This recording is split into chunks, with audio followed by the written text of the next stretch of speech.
Hayırlı erте, Россия 1 телеканалында Татарстан яңалыклары, студияда Гүлназ Ибрахимова. Чыгарылышыбызны рәсми яңалыклардан башлыйбыз. Президент Рөстәм Миңнеханов Татарстанның берничә районына эшлекле сәфәр кылды. Тулырак алдагы язмада. Түбән Камада экстрим парк төзелеше барышы белән танышты. Әйдә дип аталган әлеге паркта ут баганалары, күп функцияле беседкалар һәм арт-галерея барлыкка килде. Шәһәрнең 34нче микрорайонында тагын 2 социаль мөһим объект барлыкка килә. 320 урынга исәпләнгән балалар бакчасы һәм 800 укучы өчен технологик лицей. Шулай ук Рөстәм Миңнеханов экопаркны карады. Әлеге паркта 35 сәүдә ноктасы эшли. 19 арендатор белән килешү төзелгән. Республика президенты нефть химиясе һәм нефть эшкәртү колледжында булды. Аның базасында World Skills стандартлары буенча 2нче тармак чемпионаты уза. Рөстәм Миңнехановка химия тармагының 2 компетенциясе тәкъдир ителде. Зәй районында президент яңартылган балалар музыка мәктәбендә булды. Анда 270-тән артык бала белем ала. Шулай ук Рөстәм Миңнеханов безнең ишегалды республика программасы кысаларында яңартылган ишегалларын карады.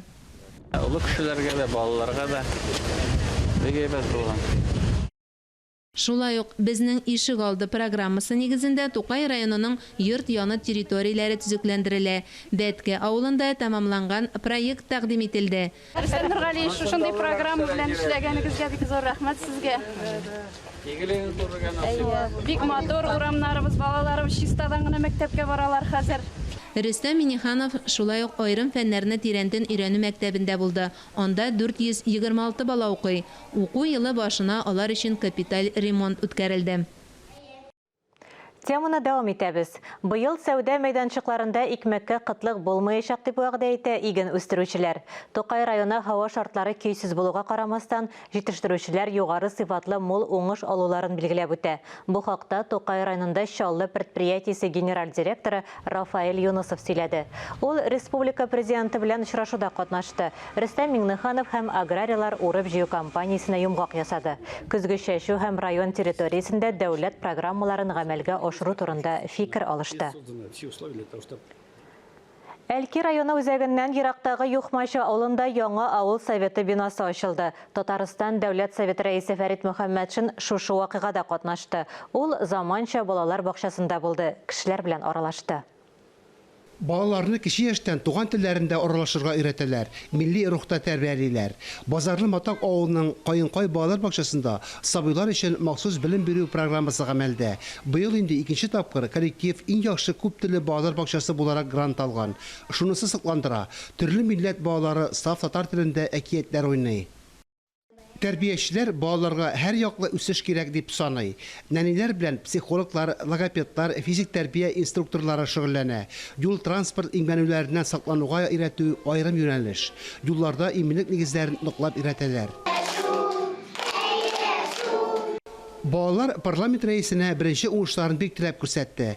Әти-әниләрнең уңышлары һәм бурычлары турында сүз муниципалитет активы белән очрашуда барды. Бөтен нәрсәнең нигезе агросәнәгать комплексы. Кырлык шартларында да бертөкләрнең һәр гектарыннан уртача 16 центнер ашык җыеп алынган. Тармак буенча уртача хезмәт хакы 27 мең сум.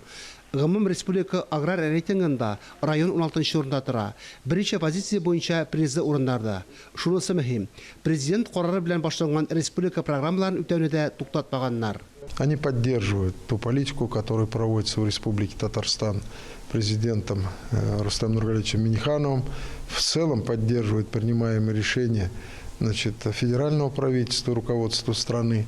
Очень серьезно вкладывают в развитие сельскохозяйственного сектора экономики и получают уверенную продукцию, урожай, который реализует на территории всей республики и даже с вывозом за территорией Татарстана. Юхмашы авыл халкы өчен шатлыклы көн. Авыл җирлеге башкарма комитетының яңа бинасы ачылды. Аны төзү өчен 4 ай вакыт кирәк булган. Һәр кеше бирегә үзен борчыган, кызыксындырган теләсә нинди сорау белән килә, авылдашлары белән аралаша ала. Республикада 5 ел эчендә 56 шундый бина төзелгән, 224 капиталь ремонтланган.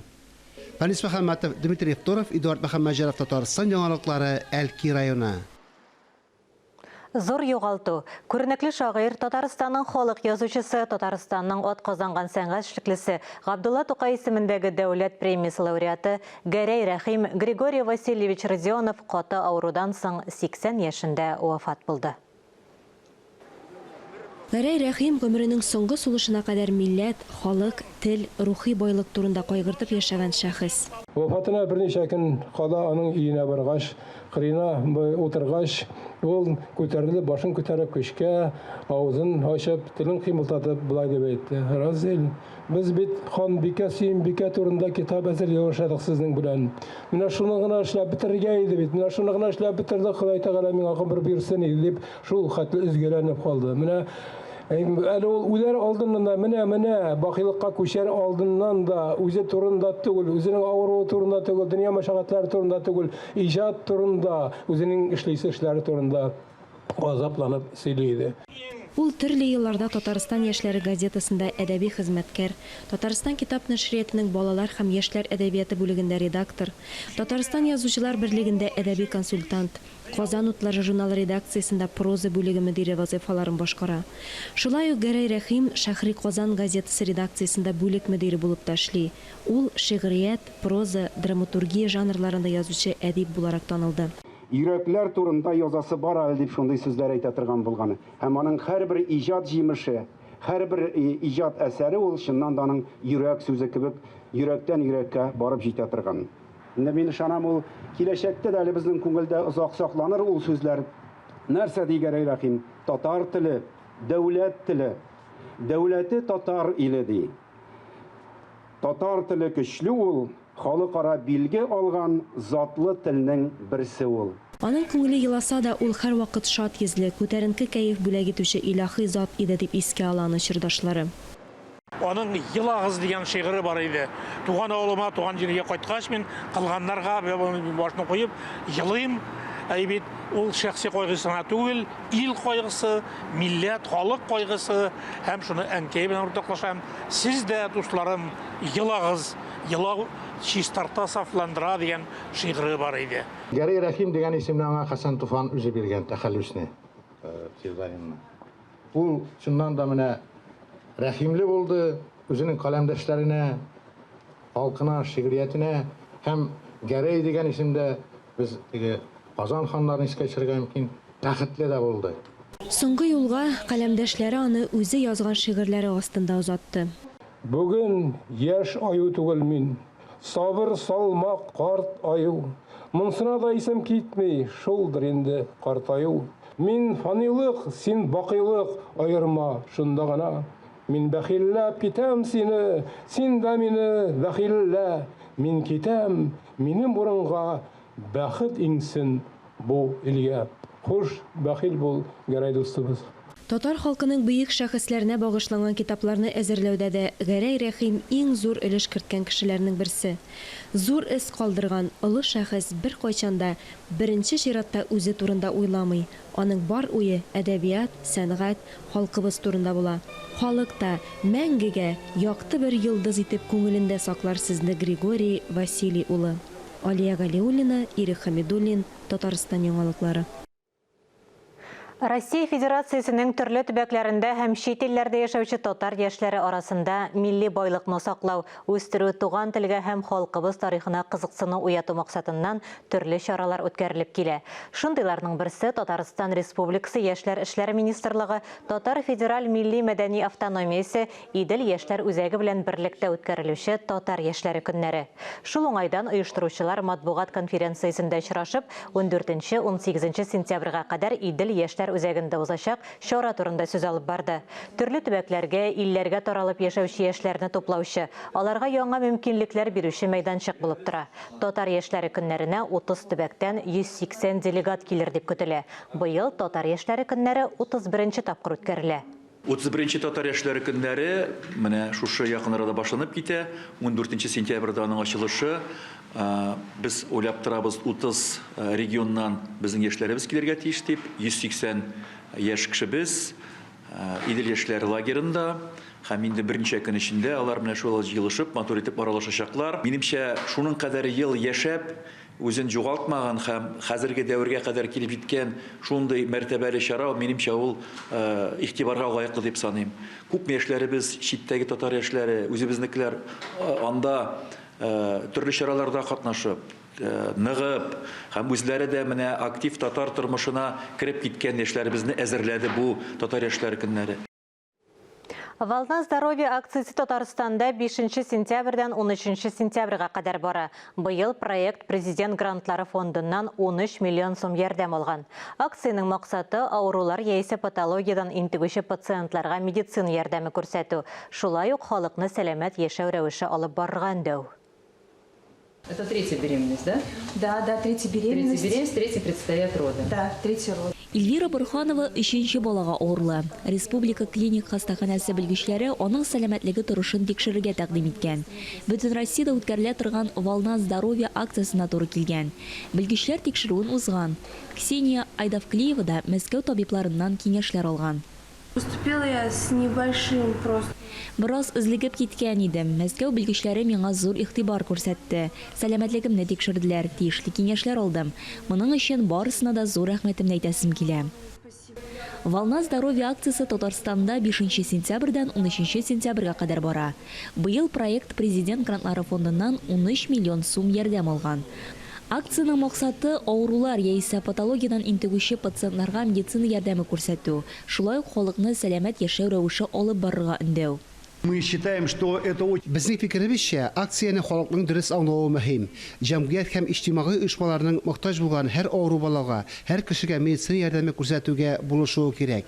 Икенче яктан караганда, кешеләрне сәламәт яшәү рәвешен алып баруга этәрү. Бер атна эчендә Россиянең иң яхшы медицина үзәкләре табиблары Казан, Алабуга, Сарапул, Пермь, Чайковский, Чистай, Ульяновск, Чебоксар, Түбән Новгородта була. Пациентларны Северная Сказкада тикшерәләр. Маршрут Идел һәм Чулман елгалары буйлап уза. Табиблар 1000 кешегә ярдәм күрсәтергә планлаштыра. План на поезд. Без зур һәм кече шәһәрләрдә булабыз. Башта бу төбәкләрдәге авырулардан гаризалар җыйдык. Дәвалау курсын билгелибез, төрле киңәшләр бирәбез. Мәскәү белгечләре тумыштан йөрәк иянәге булган, күрү, ишетү сәләтләре бозылган, башка авырулардан интегүче балаларны карыйлар. Бала авырган яки хәле начарайган сайын гел Мәскәүгә дә барып булмый бит. Башкала табибларының мондый күчмә тикшерүләрен бик кирәкле дип саныйм. Балаларга югары квалификациялы белгечләр тиешле ярдәмне күрсәтәләр. Волна здоровья акциясы инде 15 ел дәвам итә. Бу вакыт эчендә теплоход Россиянең 40-тан артык шәһәрендә булган. Табиблар 12 меңнән артык баланы тикшергән. Азилә Батырханова, Диана Дасаева, Ленар Хабибуллин, Татарстан яңалыклары.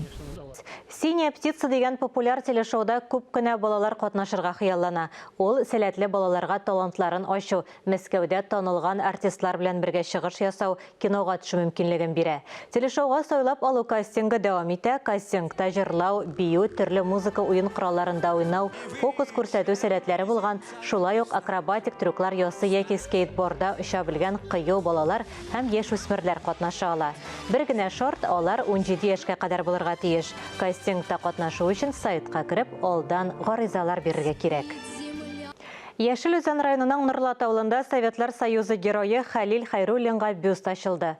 Тантана Татарстан Дәүләт Советы рәисе урынбасары Юрий Камалтынов, Яшел Үзән муниципаль районы башлыгы Михаил Афанасьев, Советлар Союзы героеның кызы Римма Гафиятуллина катнашында узды. 2021 елның февралендә авыл кешеләре, шулай ук ветераннарның җирле советы әгъзалары район башлыгына геройга бюст ачуда ярдәм сорап мөрәҗәгать иткән. Ул чагында Михаил Афанасьев кичекмәстән әзерлек эшләрен башларга кушкан. Хәлил Хайруллин 1920 елда Күгәй авылында күп балалы крестьян гаиләсендә туган. 1941 елның сентябреннән Бөек Ватан сугышында катнашкан. Сугыштагы каһарманлыгы өчен Советлар Союзы герое исеме бирелгән. Казанның Акбарс арена сараенда эшлекле хатын-кызларның 6-нчы форумы ачылды. Анда Россия төбәкләреннән эшмәкәрләр, җәмәгать эшлеклеләре, иҗтимагый оешмалар һәм хәйрия фондлары лидерлары катнаша. Форумда кунакларына Татарстан һәм Казан тарихы, милли хәзинәләр, традицияләр, гореф-гадәтләр белән дә таныштыралар. Әлеге сәгатькә шундый яңалыклар иде. Мин Гөлнас Ибрахимова бүгенгә сезнең белән саубуллашам. Хөрмәтле телевизор караучылар, коронавирустан прививка ясатырга онытмагыз. Үзегезне һәм якыннарыгызны саклагыз. Исән-имин булыгыз.